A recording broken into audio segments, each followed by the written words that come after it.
fait de moi un engagé? Nous nous engageons dans beaucoup de choses tout au long de nos journées, de nos vies ici-bas, nous nous engageons. Nous nous engageons à respecter les horaires du travail, nous nous engageons à respecter notre prochain, nous nous engageons à respecter les clauses de notre contrat, nous nous engageons à réserver tellement de choses dans nos vies. Il y a des engagements qui se prennent en singulier, en particulier, et puis il y a des engagements aussi qui se prennent à deux. Hein? Quoi de plus merveilleux que d'assister à un mariage? Vous aimez vous assister au mariage? Hein? On aime les mariages, hein? On aime être invité, on est honoré quand nous sommes invités au mariage. Et on voit donc ces deux mariés, ça se fait de plus en plus, qui en plus de se dire oui, font une sorte de poème, un engagement verbal qui est là. Hein, ils célèbrent ça et ils apportent des vœux au marié, à la mariée. C'est beau, hein? Je serai fidèle jusqu'à la fin. Amen. Hein? C'est évident, ça bien sûr. Mais je te supporterai dans les bons et les moins bons moments. Alors toutes ces phrases belles et merveilleuses, on les entend, ça ravive nos souvenirs aussi à nous. Et puis on se dit une chose, c'est qu'ils ne sont pas encore réellement mariés, hein? Ils n'ont pas encore consommé réellement le mariage, mais quand les jours vont passer, on va voir que ces vœux, ces engagements vont être de plus en plus difficiles à tenir, parce qu'on va découvrir l'autre, n'est-ce pas? Vous l'avez vécu? Non, pour vous c'était parfait. Vous, du début à la fin, tout s'est bien passé. 20 ans, 30 ans que vous êtes mariés, bien sûr, les engagements, c'est vrai qu'ils sont là, même s'ils peuvent être difficiles à tenir, l'engagement est important. Le 28 mai 1996, le président de l'époque français mit fin au service militaire obligatoire. Maintenant, la France et le service, et donc l'armée française est composée d'engagés, de personnes qui veulent s'engager et faire carrière d'un point de vue professionnel dans l'armée. Vous avez connu peut-être le service militaire obligatoire. Pour nous qui sommes un peu plus jeunes, c'est juste un petit peu vague. On entend nos parents nous raconter leur service militaire et chacun, je ne sais pas vous si vous avez remarqué, mais chacun a son histoire dans le service militaire. Toutes les personnes qui l'ont fait ont toujours quelque chose à raconter de leur service militaire. C'est vrai ou pas ? À Noël, vous l'entendez, dans les rassemblements de famille, vous entendez parfois les choses sur le service militaire. L'engagement d'un soldat fait de lui un engagé. Quoi de plus logique? L'armée française ne force plus, elle n'oblige plus, mais elle invite les Français, Françaises désireux de s'engager pour servir le pays à le faire. Et notre engagement dans l'armée du roi connaît également cette logique. Quand nous nous sommes engagés pour Jésus, on ne nous a pas forcés. Hein, Jésus nous a attirés à lui par cet amour qui était tellement insistant dans notre cœur. Il a su toucher notre cœur et ça fait de nous des engagés dans l'armée du roi. Amen. L'apôtre Paul parlera à Timothée et dira dans sa lettre notamment que le chrétien est semblable aux soldats qui s'engagent. Alors j'aimerais ne pas parler de la guerre ce matin, on ne va pas parler de l'engagement militaire bien sûr qu'on pourrait transposer d'un point de vue spirituel, mais on va parler de l'engagement et au travers de 3 personnages qu'on retrouve dans la Bible, 3 hommes, on va pouvoir ainsi développer l'engagement. Le soldat, avant d'aller un petit peu plus loin, c'est vrai qu'il s'engage, mais ça ne fait pas de lui un esclave. Il est libre quand même. Quand je me suis engagé avec Jésus, je me suis senti plus que jamais libre.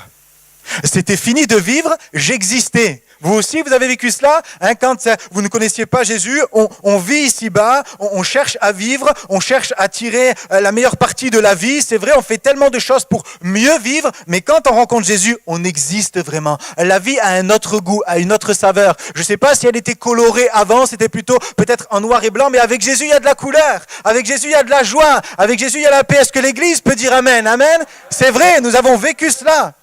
Je me sens vivant, je me sens libre. Et d'ailleurs, si vous regardez le soldat, il se bat pour la liberté.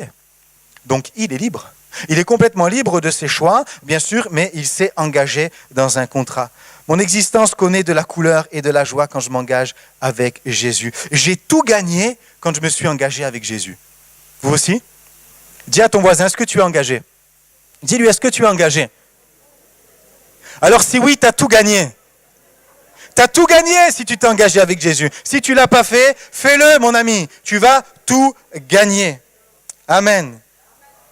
La vie avec toutes ses facettes, la vie avec toutes ses joies et ses peines nous charge, même nous chrétiens, qui sommes engagés, se charge de diminuer notre engagement.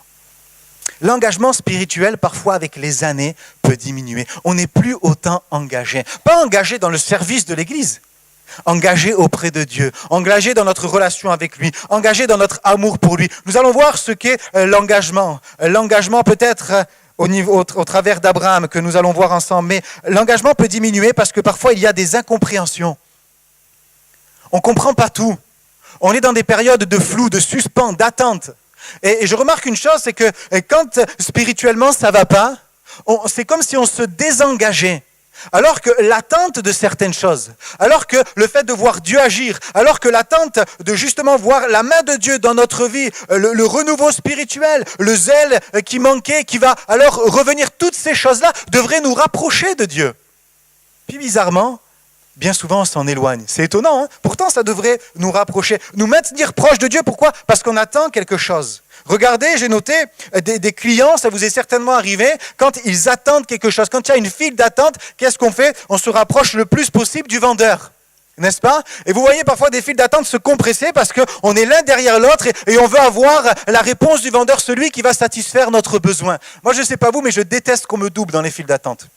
Je supporte ça, j'ai vraiment du mal avec ça. La personne voit, puis il y a une autre file qui se met en parallèle comme ça, comme si on ne l'avait pas vu. Hein. Pourquoi? Parce qu'on veut avoir le besoin être résolu par le vendeur. Quand on a besoin de quelque chose, on est proche de la personne qui peut nous le donner. Soyons proches de Jésus dans nos moments d'attente, d'incompréhension peut-être. C'est le bon moment pour être proche de Jésus, pour se rapprocher. L'engagement est une notion qui fait peur. Aujourd'hui, on ne s'engage plus dans la vie. Aujourd'hui, c'est justement une valeur pour vendre. C'est un argument de vente. Vous n'allez pas vous engager. C'est sans engagement. Et on a peur de s'engager. Pourquoi? Parce que l'engagement peut faire référence à la pénibilité, à l'obligation, à des devoirs, à des peines, à la fatigue. Il faut tenir son engagement. Même si je suis fatigué, j'ai donné ma parole, alors il faut que je le fasse. C'est difficile, mais je me suis engagé. Alors, vous aimez les personnes qui tiennent leur parole? Moi, j'aime aussi les personnes qui tiennent leur parole. Mais je remarque une chose, c'est qu'on est intransigeant avec les personnes qui ont donné leur parole. On est peut-être plus intransigeant avec les personnes qui ont donné leur parole que nous quand nous donnons notre parole. Vrai ou pas? Il a donné sa parole, elle a donné sa parole, elle doit le faire. Pourquoi? Parce qu'elle s'est engagée. Mais quand c'est nous, on est un petit peu moins intransigeant, on trouve facilement des excuses. Mais quand c'est les autres, il a dit, il doit le faire. Je suis désolé monsieur, vous avez dit que vous me deviez le livrer le mardi 4 octobre, on est le 5, c'est pas normal, vous n'avez pas tenu votre engagement. On est tellement parfois inflexible avec les engagements des autres. Premier point, les bienfaits de l'engagement. C'est bon de s'engager, les bienfaits de l'engagement. Au travers de la vie d'Abraham, prenez avec moi Genèse 12, Genèse chapitre 12, versets 1 à 3.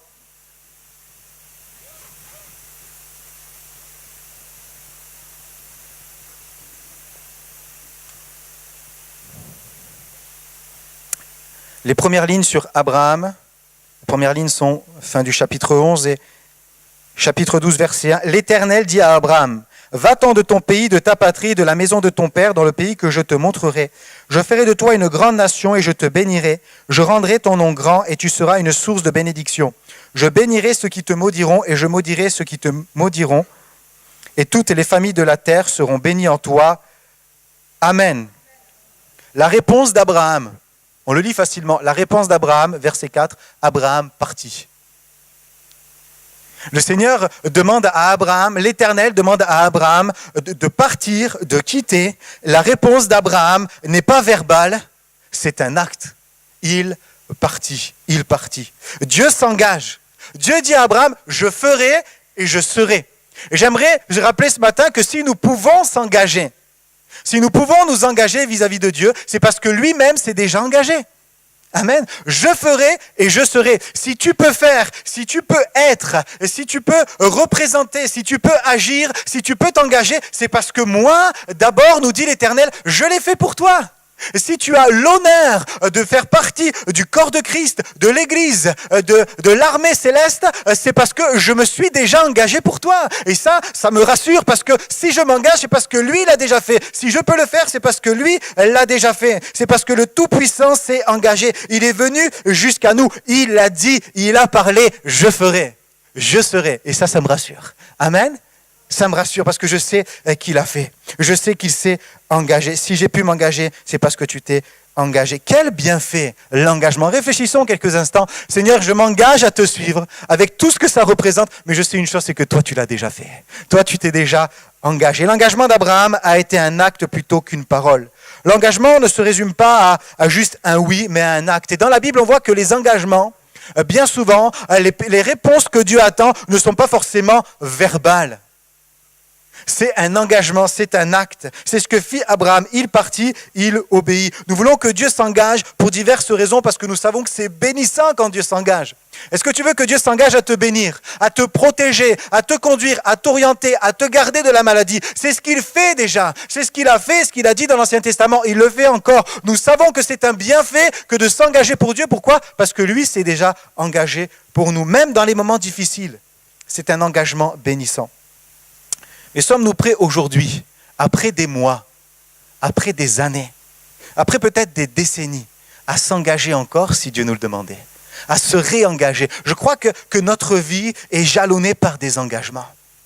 Je crois que la vie du chrétien, c'est un engagement un jour, mais c'est également des engagements plusieurs fois dans la vie du chrétien. On s'engage, on se réengage. Pourquoi? Parce que la vie se charge de nous désengager. Les coups de la vie, ne priez pas pour les épreuves. Non, elles vont venir toutes seules sans vous demander l'autorisation. Ça, c'est une réalité. Mais la vie se charge de nous éloigner de Dieu. Alors, j'ai besoin de m'engager et de me réengager. Les bienfaits de l'engagement. Nous ne sommes pas appelés comme Abraham à partir, à déménager, c'est vrai, mais peut-être à lâcher certaines choses. À lâcher certaines choses qui sont devenues trop présentes dans nos vies, trop pressantes, trop confortables. Un canapé bien confortable. C'est bon, les canapés. J'ai aidé la semaine dernière un jeune à transporter son canapé. Et je pense que lui et son épouse ont essayé les canapés. Ils sont confortables. Ils sont bons, les canapés. Mais il y a un problème avec le canapé. C'est qu'il devient trop confortable parfois. C'est vrai, le canapé comme autre chose.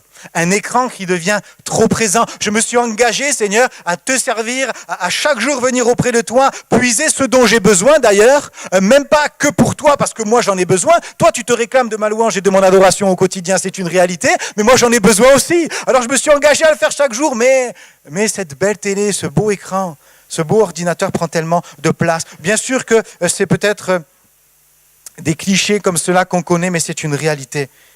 Un zèle un peu amoindri, moins d'engagement, je suis moins zélé. Dieu dit, laisse tout. Dieu dit à Abraham, laisse ce que tu connais, laisse ta réputation. Laisse même les personnes que tu connais. Quand il est sorti d'Ur en Chaldée, qu'il a été à Charan, il a quitté un endroit qui était le plus avancé socialement, Ur en Chaldée. On a retrouvé à l'époque d'Abraham des classes d'école, des tableaux avec même encore des problèmes mathématiques. Il y avait une avancée sociale, c'était une vie sédentaire. Il y avait des maisons, il y avait des cuisines, il y avait déjà une organisation qui était faite dans la maison. Il y avait vraiment un bien-être à vivre à Ur en Chaldée. Lui qui est sédentaire, lui qui a de l'argent, lui qui a un clan familial, il devient d'un homme sédentaire à un nomade. Ça va plus être pareil. D'accord, Abraham peut le comprendre, mais allez expliquer ça à Sarah. Allez expliquer que pour faire la cuisine, il va falloir à chaque fois ramasser du bois, alors qu'elle avait un stock dans sa cuisine, alors qu'il y avait tout un système d'irrigation pour ne pas avoir trop chaud, pour ne pas avoir trop froid, pour être bien l'été, pour être bien l'hiver. Maintenant, ça va être sous des tentes. Laisse tout. Quitte ton confort.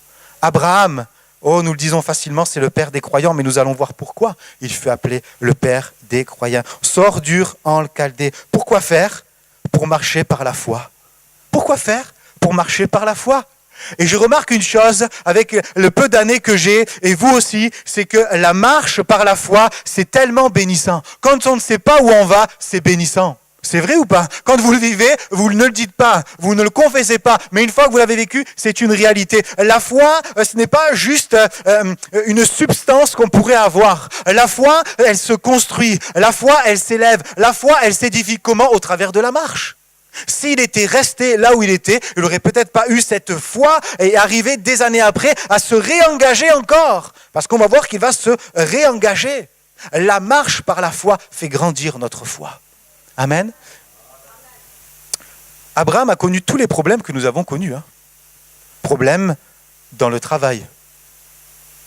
Il y avait un problème dans le travail. Les bergers de Lot se sont querellés. Abraham a connu une chose aussi, c'est qu'il était étranger. Alors, il y a bien sûr des Dijonnais parmi nous, mais même les Dijonnais, à un moment donné, ont été étrangers dans leur lieu de travail, dans leur belle famille. On a tous vécu ce sentiment où on n'est pas trop à l'aise, parce qu'on ne connaît pas, on n'est pas connu, on ne sait pas, il faut briser la glace. C'est ce qu'a vécu Abraham, il est arrivé dans un pays étranger. Problème dans le travail, problème dans la famille. avec Lot, problème avec les voisins, les rois voisins qui vont kidnapper Lot, problème dans le couple, Sarah est stérile, problème dans le clan, problème avec Agar, des problèmes. Décidément, on croirait bien que c'est au travers des problèmes que notre foi grandit parfois. Il voit les bienfaits de l'engagement. On a l'impression qu'à un moment donné, ça se calme avec Abraham. Ça y est, il obtient. Ça y est, c'est un petit peu le calme. Là, il obtient ce qu'il attend depuis tant d'années, des décennies, son fils, Isaac. Et au travers d'Isaac, il peut témoigner de la fidélité de Dieu. Il peut témoigner des bienfaits de l'engagement. Je me suis engagé, il y a des années de ça, je suis sorti du rang cadet, et maintenant je vois que Dieu répond. Regardez, le miracle, il est là, il s'appelle Isaac. Tous les matins, quand il voit son fils, il voit le miracle de Dieu. C'est merveilleux. On penserait qu'il aurait un petit peu de répit, mais à un moment donné, après toutes ces années, Dieu lui demande, es-tu prêt ? Es-tu prêt à t'engager encore ? À te réengager après toutes ces années. Ce n'est pas juste un oui. Ce serait tellement facile. Dans ma vie, ce serait tellement facile si je pouvais juste répondre à Dieu par des oui. Hein ? Est-ce que tu es prêt, Samuel, à te consacrer davantage ? Est-ce que tu es prêt à retrouver le premier amour ? Est-ce que tu es prêt à jeûner, prier, à te tenir à genoux comme tu le faisais au début ? Oui. Oui, Seigneur, on peut s'arranger. Oui, on va y arriver, Seigneur. Oui, tout doucement. Oui, ce serait bien si tout se réglait avec un oui. Encore une fois, ce n'est pas un oui, c'est un acte. Et vous savez, je dis, Dieu a dit à Abraham, est-ce que tu serais prêt ? Mais il ne dit pas, est-ce que tu serais prêt ? Il dit, donne-moi. Parfois, Dieu dit, est-ce que tu serais prêt à me donner ? Point d'interrogation. Parfois, il dit, donne-moi, point d'exclamation. Et là, c'est ce qu'il va dire à Abraham, donne-moi ton fils, celui que tu aimes. Celui que tu aimes. Et parfois, nous pouvons penser que dans notre vie, des oui suffisent, ou des paroles suffisent, ou même une louange un dimanche matin suffit, même si elle est sincère. Je crois qu'on l'a tous fait sincèrement. On était bien ce matin dans la louange et dans l'adoration, c'était un bon moment. On a loué Dieu, on sentait les cœurs qui s'élevaient vers Dieu. Merci à ceux qui nous ont conduits dans la louange. On les encourage bien sûr, mais il n'y a pas que ça, il n'y a pas que le verbal, il y a aussi l'acte, il y a aussi le fait de faire. Il y a aussi le fait de passer à l'acte. Et si nous pensons que notre vie avec Dieu suffit juste dans des engagements verbaux, dans le fait de lever la main, de dire oui Seigneur demain, ou peut-être le mois prochain, nous nous trompons. Dieu demande des actes. Dieu demande des actes. Il est tellement plus réjoui quand il voit son fils, sa fille qui fait. Comme vous, en tant que papa, en tant que grand-parent, en tant que futur parent, vous serez joyeux de voir votre fils qui dit oui, plutôt, je vais ranger ma chambre, le faire. Je vais aérer ma chambre, sentir une bonne odeur qui arrive du couloir, une bonne odeur fraîche, ça vient de la chambre de votre fils. Vous serez plus heureux de voir l'acte que de dire « oui, je le ferai, oui, je vais le faire ». Donne-moi. Genèse 22, verset 1, je le lis pour vous. Après ces choses, Dieu mit Abraham à l'épreuve. Dieu me met à l'épreuve ? Dieu nous met à l'épreuve. Ah bon, pourquoi ? Et il dit à Abraham, et il répondit, me voici. Dieu dit, prends ton fils, ton unique, celui que tu aimes, je précise, Isaac, va-t'en au pays de Morija, ça ne veut pas dire qu'il n'aimait pas Ismaël, et là, offre-le en holocauste sur une des montagnes que je te dirai. C'est récurrent dans la vie d'Abraham. Il ne sait jamais où il va, Abraham. C'est toujours le flou. Tu vas dans une montagne que je te dirai. Il n'y a jamais la destination qui est connue. Il n'y a jamais le point de chute qui est connu, qui se révèle. Tu vas aller à tel endroit, il va y avoir telle chose, il va y avoir un rocher, là, sur ce rocher, tu vas pouvoir... Non, c'est toujours dans le flou. Il n'a pas de chance, Abraham. On dirait que Dieu se plaît à l'amener dans le flou. Et comme je disais tout à l'heure, que même la marche par la foi, c'est tellement bénissant. Si quelqu'un se dit ce matin, je suis dans le flou, ben, tu es entre les mains de Dieu.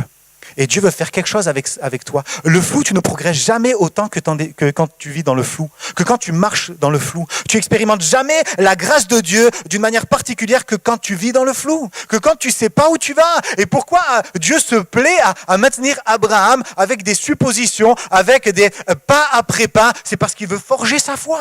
Il veut forger sa dépendance à Dieu. Amen. Et je crois, j'ai vécu des moments où c'était complètement dans le flou. On savait pas où on allait avec mon épouse, même quand j'étais célibataire, mais j'ai vu que ma foi grandissait au travers de cette épreuve-là, au travers du flou. Et après avoir vécu le flou, tu peux dire, le flou c'est fou.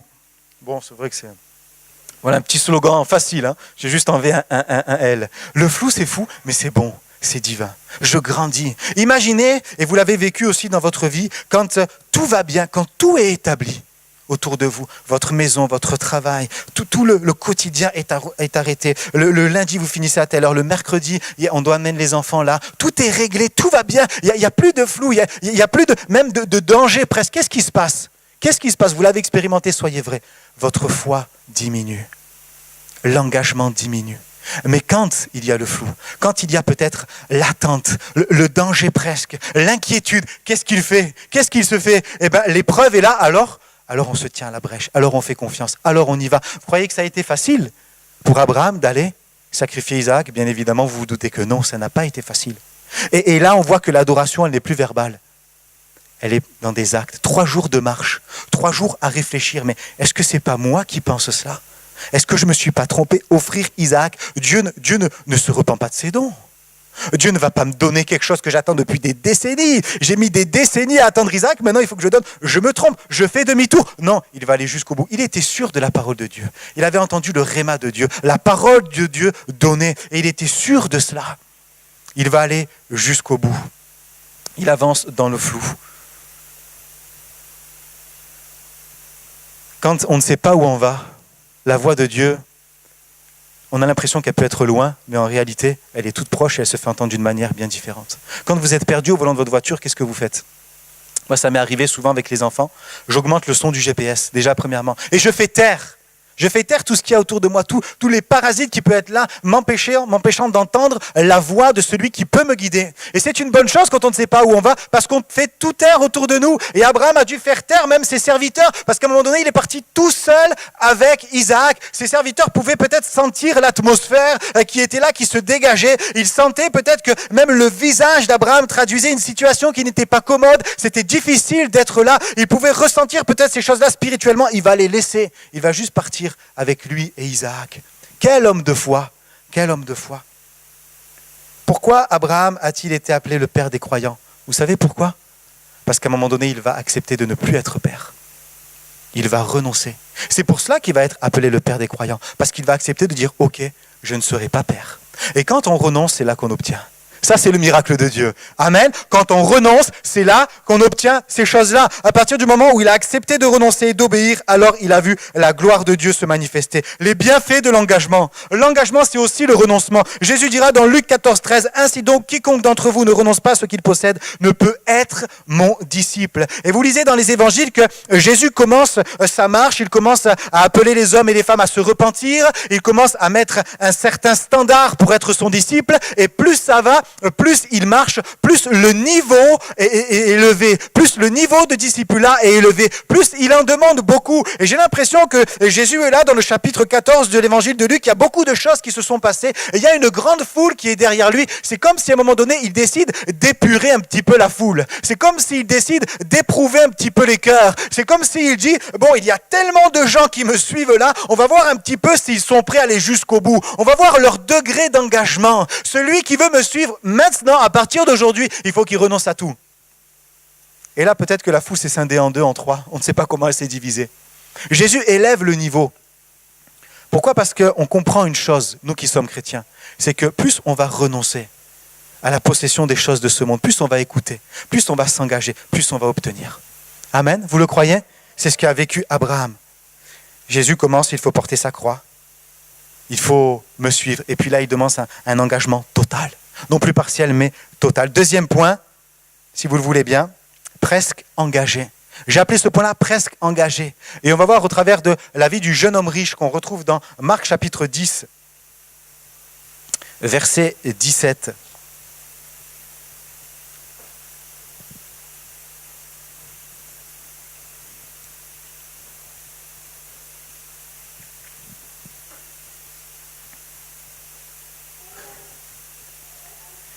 Il est dit, comme Jésus se mettait en chemin, un homme accourut et se jetant à genoux devant lui. « Bon maître, lui demanda-t-il, que dois-je faire pour hériter la vie éternelle ?» Jésus lui dit, « Pourquoi m'appelles-tu bon? Il n'y a de bon que Dieu seul. Tu connais les commandements, tu ne commettras point d'adultère, tu ne tueras point, tu ne déroberas point, tu ne diras point de faux témoignages, tu ne feras tort à personne. Honore ton père et ta mère. » Il lui répondit, « Maître, j'ai observé toutes ces choses dès ma jeunesse. » Jésus, l'ayant regardé, l'aima et lui dit, « Il te manque une chose, va. Vends tout ce que tu as, donne-le aux pauvres et tu auras un trésor dans le ciel, puis viens et suis-moi. » Amen. Ce matin, au travers de la vie de cet homme, ce n'est pas parler de ceux qui ne sont pas encore engagés, mais c'est réaliser que cet homme, il a quand même une bonne conduite, cet homme me fait penser à des personnes engagées qui sont plus attentives à leurs propos, à ce qu'elles désirent elles, plutôt que ce que Dieu dit, plutôt que ce que Jésus dit. Il vient avec une demande, il vient avec une requête, et pas des moindres.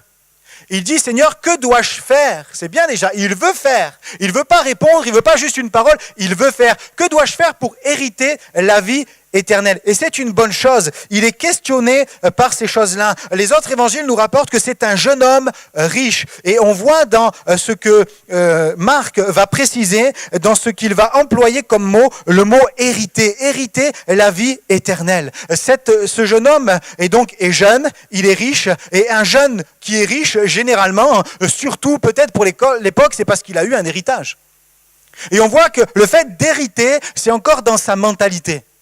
Que dois-je faire pour hériter? Mais quelque part, tu te trompes, mon ami, on pourrait lui dire, parce que, après tout, si tu veux hériter, tu n'as rien à faire. On n'a rien à faire pour hériter. On est dans la descendance de celui qui écrit le testament, et puis on hérite tout simplement. Mais on voit que dans sa mentalité, il veut faire peut-être pour hériter des choses spirituelles avec la manière du monde. Il voudrait peut-être contourner les lois, certainement lui qui les connaît, pour pouvoir hériter des choses spirituelles, mais à la manière du monde, tu n'as rien à faire. Et il a peut-être plus l'accent sur l'héritage que celui qui va signer le testament. Il passe à côté de Jésus. Il vient avec cette question existentielle. Mes amis, nous aimerions que ce lieu soit rempli de personnes qui se posent la même question. Que dois-je faire pour hériter la vie éternelle? On dirait, mais vous avez tout compris. Fini de chercher les choses d'ici-bas. Après tout, ce jeune homme riche, il a tout eu. Maintenant qu'il a tout sur terre, il se pose la question existentielle et nous aimerions tellement que des milliers viennent et posent cette question-là. Mais même avec cette question-là, on peut passer à côté à cause de l'état de notre cœur. Seigneur, que dois-je faire pour hériter la vie éternel? Je fais tellement de choses. Ce jeune homme riche, il pourrait être au milieu de nous. Il pourrait même être engagé dans l'église.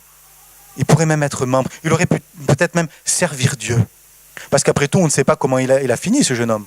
Il est reparti tout triste, mais peut-être qu'il a suivi Jésus de loin. Et parfois, on peut venir à Christ, on est engagé, on demande pardon, on se repent, on est de nouveau, mais d'un coup, la distance se fait à cause de ce que l'on a. À cause de ce que l'on possède. Ce n'est pas bien sûr qu'un point de vue financier. Pas du tout. Vous comprenez mes propos et les propos de Jésus. Mais des choses que l'on ne veut pas lâcher, la distance se fait. Il pose cette question existentielle et puis, quelque part, il n'écoute pas la réponse de Jésus. Il écoute quand il peut apporter la bonne réponse. Tout ça, je l'ai fait. Il peut se justifier. Tout ça, je l'ai fait. Et Jésus lui dit, maintenant, va vends tout ce que tu as. Et ça, il a du mal à l'entendre. Jésus, dans les évangiles, ne dit pas toujours des choses faciles à faire. Vous êtes d'accord avec moi? Vous lisez les évangiles, hein? C'est pas toujours évident ce qu'il demande Jésus. Mais dans ce qu'il demande, il y a toujours un résultat. Il y a toujours quelque chose qui va être produit par notre engagement. Et il dit à ce jeune homme, va vendre tout ce que tu as. Après tout, ça ne devrait pas être tellement difficile, puisque maintenant, son focus n'est plus mis sur les choses d'ici-bas, il est mis sur l'éternité. Lui, ce qu'il veut, c'est une place sur l'éternité. Il aurait pu vendre facilement tout cela. Mais il écoute les propos de Jésus et il oublie la deuxième partie qui est merveilleuse. Lui qui vient avec des richesses. Et tu auras un trésor. C'est beau ça. J'imagine cet homme qui est peut-être habitué à compter les billets. Il sait très bien ce qu'il y a sur son compte en banque. Il sait que ce n'est pas un trésor qu'il a. C'est juste des richesses. Et parfois on peut passer à côté des bénédictions de Dieu à cause de certains propos que Jésus a dit qui ne sont pas faciles peut-être à entendre, à mettre en application, mais qui engendrent une bénédiction. Ça engendre une bénédiction. Tu auras un trésor dans le ciel. Cet homme aurait pu dire un trésor dans le ciel. Il aurait pu juste zapper, va vendre tout ce que tu as. Pourquoi? Parce que tout ce que j'ai de toute façon va passer, mais j'aurai un trésor là-haut. L'éternité, ce n'est pas un problème pour cet homme, parce qu'il sait ce que c'est l'éternité, puisqu'il vient demander comment y rentrer. Il n'a pas besoin d'avoir la foi pour croire en l'éternité. Il croit en l'éternité. Mais d'un coup, à cause de ces choses qui le retiennent, il passe à côté de l'éternité. Il passe à côté du trésor. Il reste juste avec ses richesses. Les richesses, l'engagement. Cet homme, ce jeune homme riche, on pourrait le dire ou le traduire comme ça, le jeune homme riche ou l'engagement comme je le souhaite.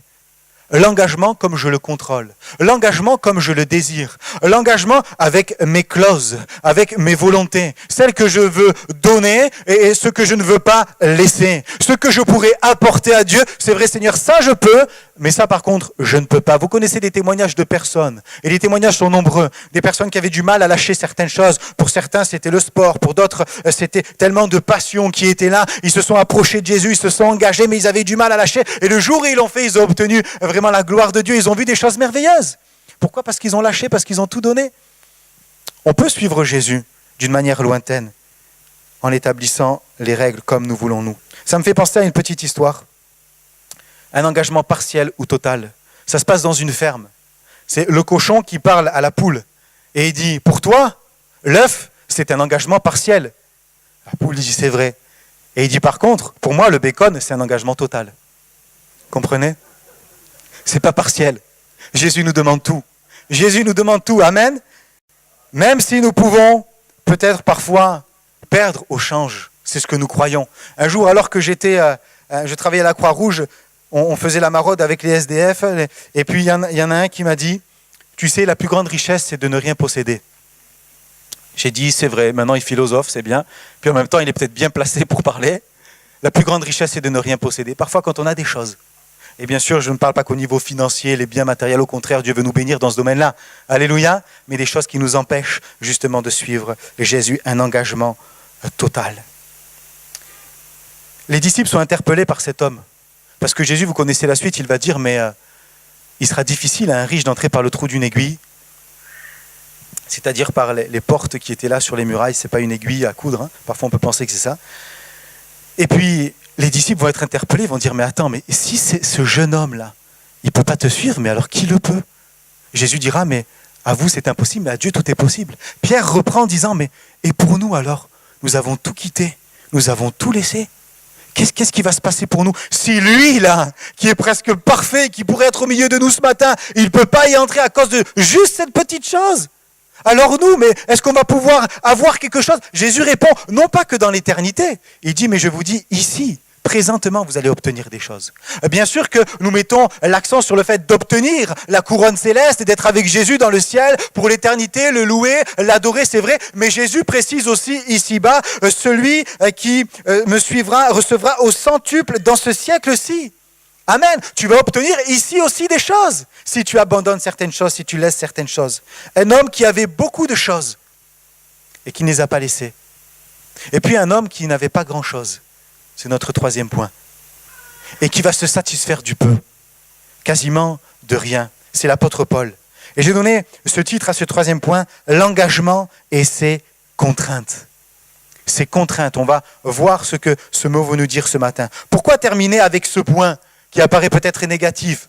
Peut-être pour révéler que certaines contraintes sont là dans une vie d'engagement. C'est une réalité. Il peut y avoir des contraintes dans une vie d'engagement. C'est vrai, elles sont réelles. Mais elles se changent. Elles se transforment, mon ami, faites-moi un sourire, elles se transforment en satisfaction. Vous l'avez vécu, hein ? Des contraintes qui sont là, qui se transforment. L'apôtre Paul sait de quoi il parle. Une vie d'engagement hors norme. Une très grande consécration pour à la fois voir la gloire de Dieu, mais aussi voir des difficultés, voir des contraintes. C'est vrai, l'engagement pour Paul pouvait être synonyme de contrainte. Et prenez avec moi 2 Corinthiens, chapitre 11.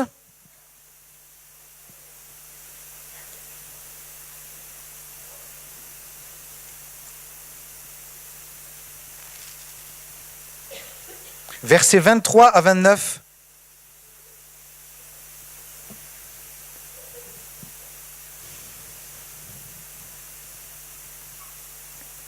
Paul n'aimait pas parler de ce qui était difficile dans son ministère, mais inspiré, il va le faire quand même. Au verset 23, il dit « Je le suis plus encore par les travaux, bien plus par les coups, bien plus par les emprisonnements, bien plus. Souvent en danger de mort, 5 fois j'ai reçu des Juifs 40 coups moins 1, 3 fois j'ai été battu de verge, 1 fois j'ai été lapidé, 3 fois j'ai fait naufrage, j'ai passé un jour et une nuit dans l'abîme, fréquemment en voyage, j'ai été en péril sur les fleuves, en péril de la part des brigands, en péril de la part de ceux de ma nation, en péril de la part des païens, en péril dans les villes, en péril dans les déserts, en péril sur la mer, en péril parmi les faux frères.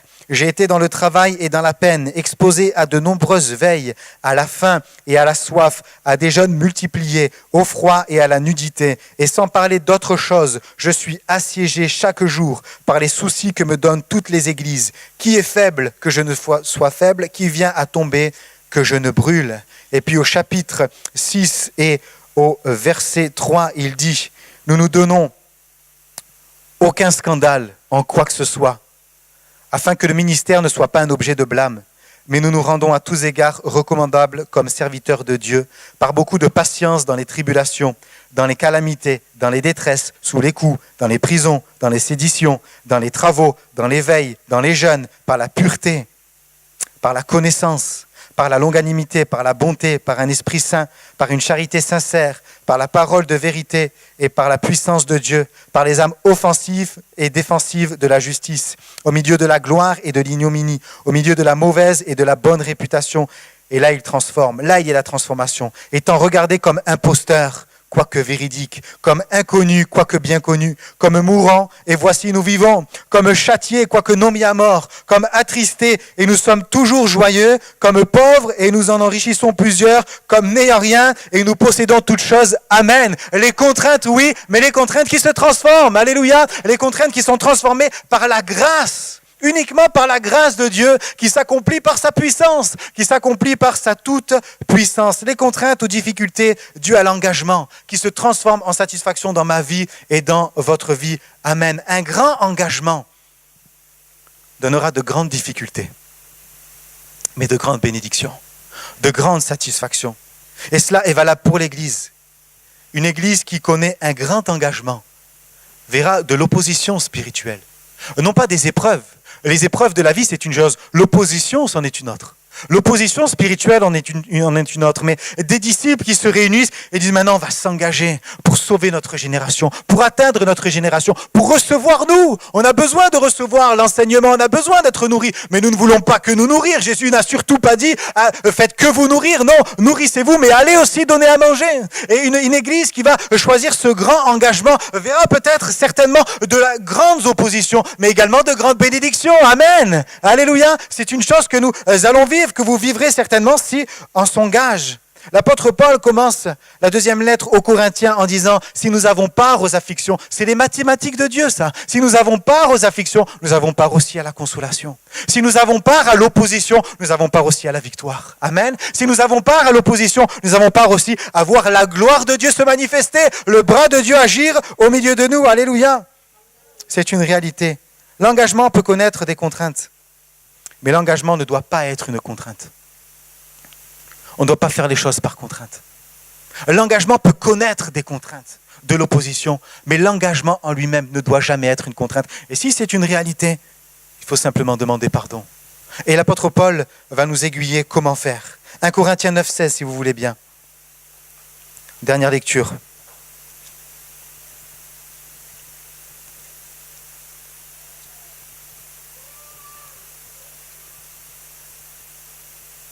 Vous connaissez ce passage, 1 Corinthiens 9, 16.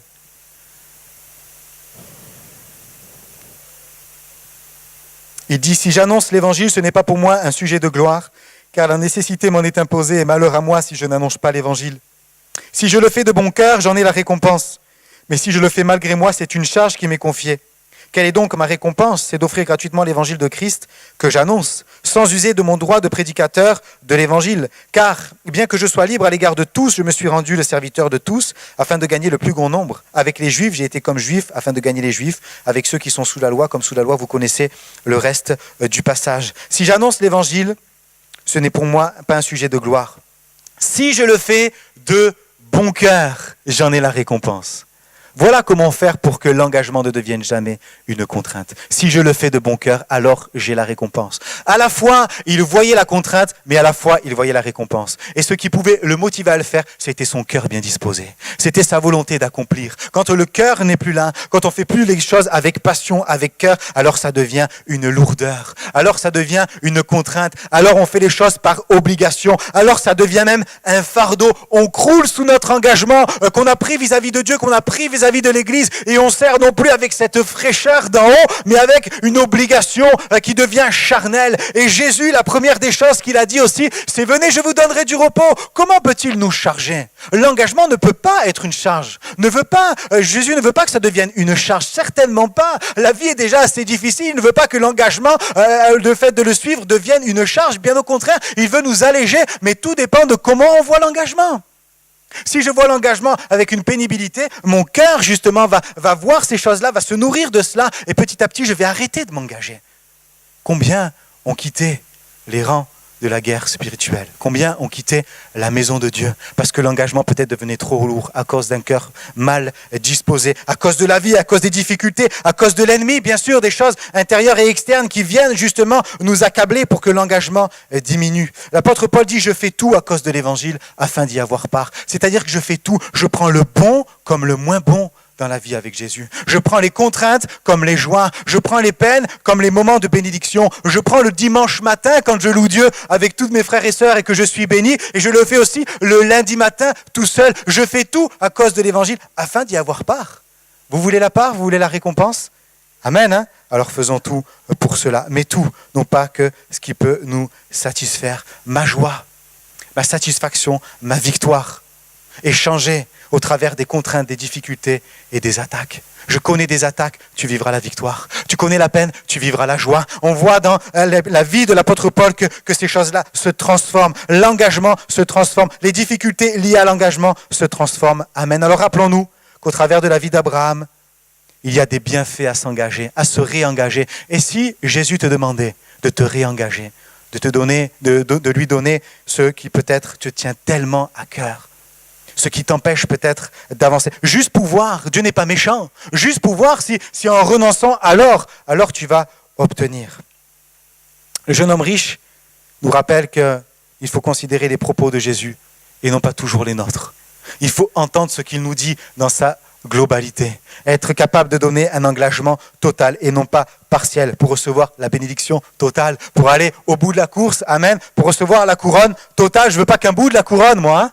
Je veux la couronne totale. Pour cela, je veux un engagement total. Alléluia. Si l'engagement connaît quelques contraintes, qu'il ne devienne jamais une contrainte. Pour cela, veillons sur nos cœurs. Amen. On prie ensemble quelques instants. Seigneur, merci parce que nous voulons repasser ce qui nous donne de l'espérance.